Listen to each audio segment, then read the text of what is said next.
In the serene mountains of ancient Asia, there was a small Buddhist monastery nestled among lush trees and flowing streams. Here, monks led a life of discipline, meditation, and learning. The monastery was a sanctuary of calm, an oasis away from the bustle of the material world, where seekers could reflect on their true nature. Among these monks was an elder, Master Rinzin, known throughout the region for his wisdom. Pilgrims, noblemen, and ordinary folk alike would come from far and wide, seeking his guidance on life's deeper questions, chief among them, the question of success. One day, a young man named Ananda arrived at the monastery. His face bore signs of exhaustion, and his eyes, though sharp, held a glimmer of frustration. Ananda was a successful merchant from a distant town, known for his shrewdness and skill in trading. He had amassed wealth and earned respect, yet a sense of emptiness gnawed at him. Life had become a race, and no matter how much he achieved, it seemed there was always more to chase. Ananda had heard of Master Rinzin's teachings, and his heart yearned for answers. Sitting before the elderly monk, he asked, "Master, I have followed every rule of success that I know: hard work, persistence, intelligence. I have wealth, status, and yet I feel incomplete. What is the true secret of success?" The master, with a gentle smile, looked deeply into Ananda's eyes and nodded knowingly. He invited him to sit under the monastery's ancient bodhi tree, a place revered by all monks, where wisdom seemed to flow from the branches themselves. Master Rinzin began with a story. "When I was a young monk, I too was ambitious, though my ambitions were not of wealth. I thought that success was to achieve mastery over my peers, to have the respect of my teachers. But as I grew, I learned that my desires were simply attachments in disguise." He explained to Ananda that many people equate success with external achievements, wealth, power, recognition. "But," he added, "these things are only reflections of our desires, and when we desire something so strongly, we become slaves to it. In truth, success is not a matter of conquering the world outside, but conquering the world within." From a psychological perspective, Master Rinzin explained that attachment to external goals and identities leads to a continuous cycle of craving. When one desire is fulfilled, the mind quickly shifts to the next, never finding rest. He compared this cycle to a fire. Each new accomplishment feeds the flames, but it is never enough to extinguish the burning desire for more. Ananda listened intently, recognizing the truth in the master's words. "But master," he asked, "if success is not about achieving, then what is it about? How can I find peace in a world that tells me I must constantly strive?" Master Rinzin leaned forward, his voice gentle yet resolute. "Desire," he said, "is like a shadow. It is always there, always moving, but never real. It exists in the mind, created by attachments to who we think we are, what we think we need, and who we believe we should be." She explained how attachment forms the root of suffering. When one becomes attached to an outcome, they allow their happiness to be determined by something outside themselves. From a psychological viewpoint, this attachment turns desires into necessities, creating anxiety, dissatisfaction, and a fear of loss. The more we cling, the more we suffer when things inevitably change. Master Rinzin went on to describe the Four Noble Truths: recognizing suffering, understanding its cause and attachment and desire, seeing a way out through liberation from these attachments, and following the Eightfold Path as a means to cultivate peace.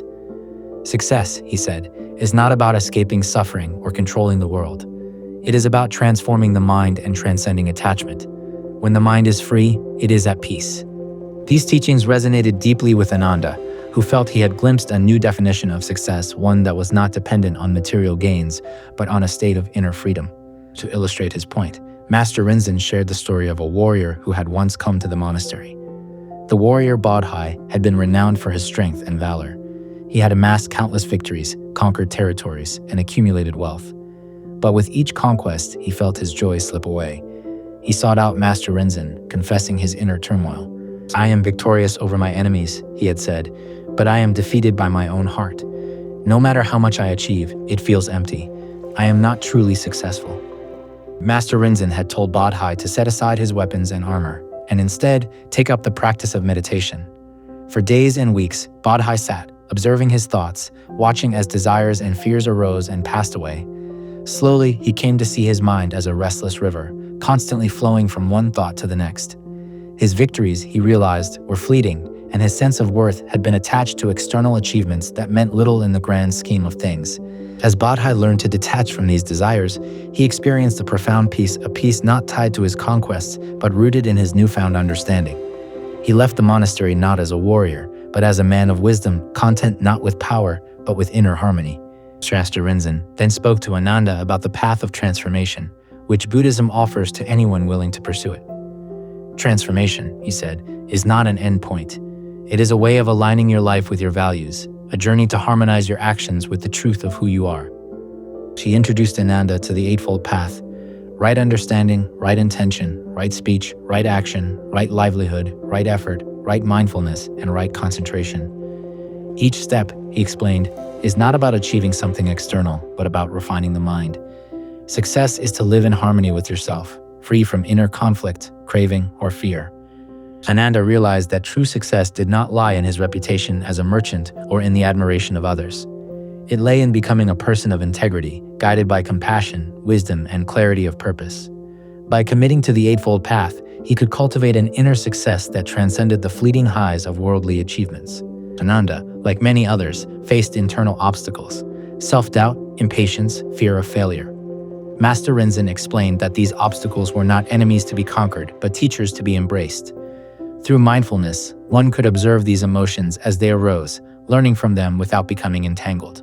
Mindfulness, he said, is the art of staying present, of observing without judgment. When we practice mindfulness, we no longer resist our emotions. Instead, we see them clearly and understand their origins. Only then can we transform them. Master Rinzin instructed Ananda to start each day with a period of meditation, focusing his attention on his breath. By learning to stay present, he would begin to see his thoughts and emotions not as truths, but as passing phenomena. Over time, he would find himself less reactive, less driven by fear or desire, and more grounded in peace. Master Rinzin explained karma, not as a reward or punishment, but as the natural consequence of one's actions. Karma, he said, is like planting seeds. If you plant seeds of greed, envy, or deceit, you will reap suffering. But if you plant seeds of kindness, honesty, and compassion, you will cultivate joy and peace. Ananda realized that his actions had always been driven by a desire for success in others' eyes, rather than by a genuine wish to serve. He resolved to approach his work as a merchant with integrity, focusing not on profit, but on the good he could bring to his community. With this shift, he knew his work would bring not only material prosperity, but a sense of purpose and fulfillment. In closing, Master Rinzin shared his final thoughts. True success, he said, is not measured by what we gain, but by what we let go of. It is the freedom of being content with what is while working toward a life of virtue and kindness. Success is the peace of knowing that we have lived authentically, without attachment to fame or fortune. Ananda was deeply moved. He understood now that success was a state of being, a harmony within oneself, free from the constant chase for external validation. Ananda left the monastery with a transformed perspective. Returning to his life as a merchant, he no longer clung to outcomes, nor did he view his profits as the sole measure of his success. He saw his work as an opportunity to serve others, and his wealth as a tool to support his family and community rather than a measure of his worth. Each day, he practiced the mindfulness techniques Master Rinzin had taught him, and he found himself increasingly aware of the subtleties of his thoughts and emotions. His transformation did not go unnoticed. People in his town began to see a change in Ananda. He was calmer, more composed, and approached each decision with clarity and kindness. Rather than seeking to maximize his gains at every opportunity, he started to engage in fairer trades, ensuring mutual benefit. The townspeople respected him not just as a successful merchant, but as a person of integrity.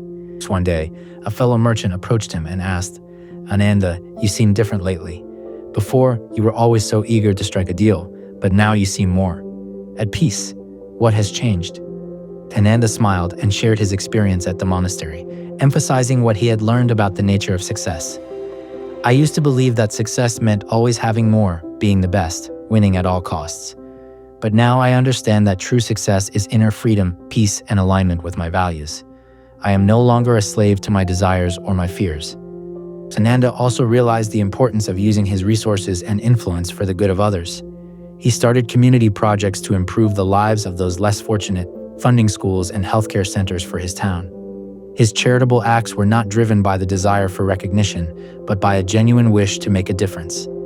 In giving freely, he felt a joy and fulfillment he had never experienced in his previous pursuits.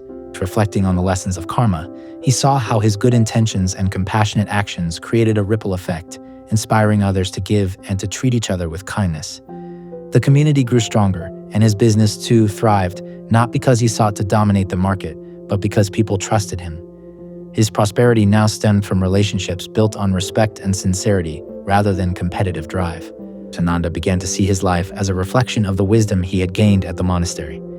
Every transaction, every interaction, became an opportunity to practice patience, humility, and compassion. And as he did so, he felt his attachment to material success weaken. He knew now that wealth and status were fleeting, but the peace and fulfillment he felt from serving others was lasting. As the years passed, Ananda's reputation as both a successful and compassionate man spread far and wide. People came to him not just for business, but for advice on life and happiness. Young men and women, struggling with their own ambitions and uncertainties, sought him out to learn the secret of his contentment. In these conversations, Ananda shared not only his own journey, but also the teachings of Master Rinzin.